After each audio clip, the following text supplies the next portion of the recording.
My passion was not to become not to earn money or something. I want to be a gardener at the most, a little graduate to become a farmer. So I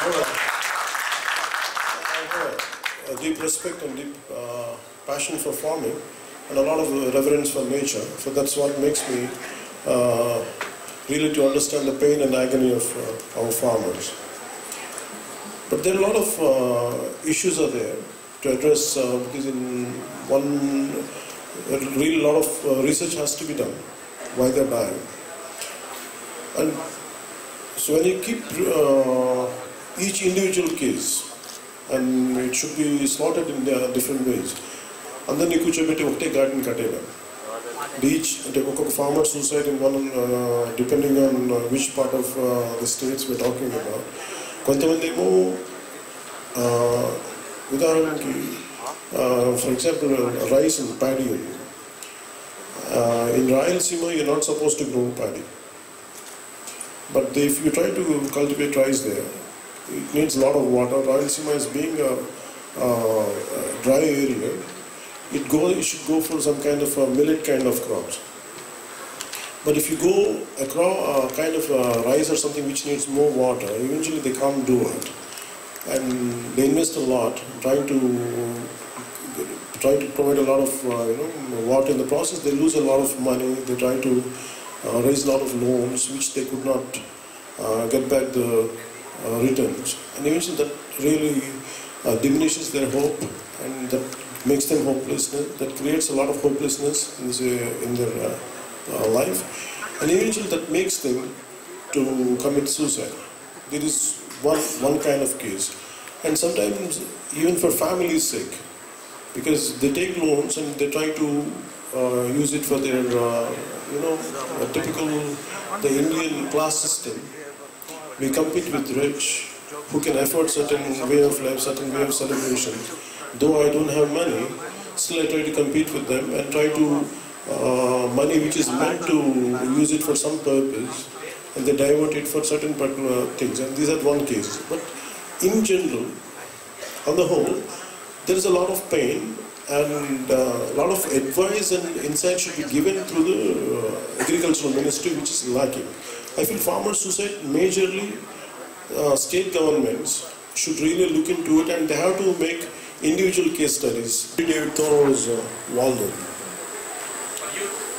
For youth read Bhagavad Gita. You can draw inspiration from any individual. It's very difficult, I don't want you to think like me. I want you to be unique. I can give a list of books, but I don't want you to think like me. I want you to think like yourself. And me exposure, me experience, and me friendships, me times are uniquely different than mine. So I want you to evolve independently. Maybe I can suggest you, maybe I'll post some, as I promise you today, that on my Twitter account, I'll post some, what kind of books I read. Time to time I'll post it.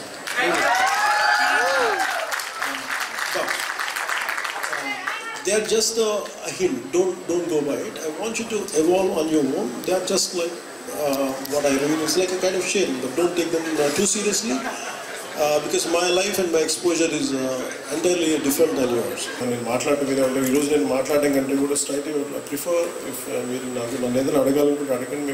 to start like that, this session. Yeah.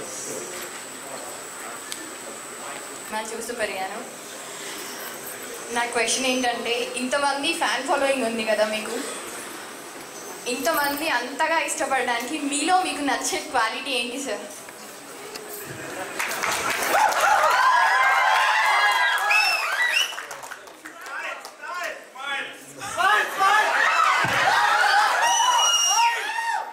నాలో నాకు నచ్చే quality అంటే ఏముండదు. ఏంటంటే నాకు భయం లేకుండా బతికడం ఇష్టం. తప్పులో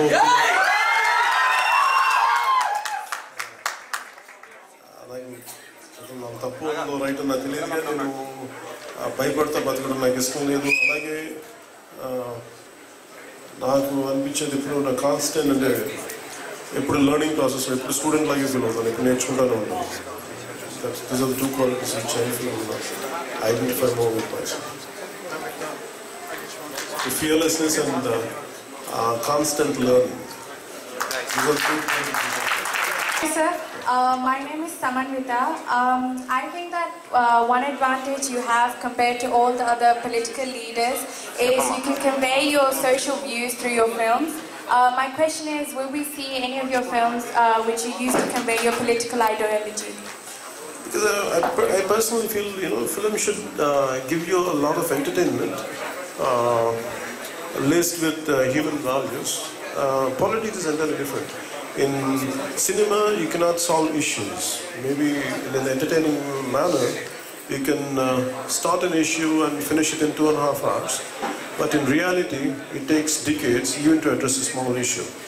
That's why I prefer to keep politics away from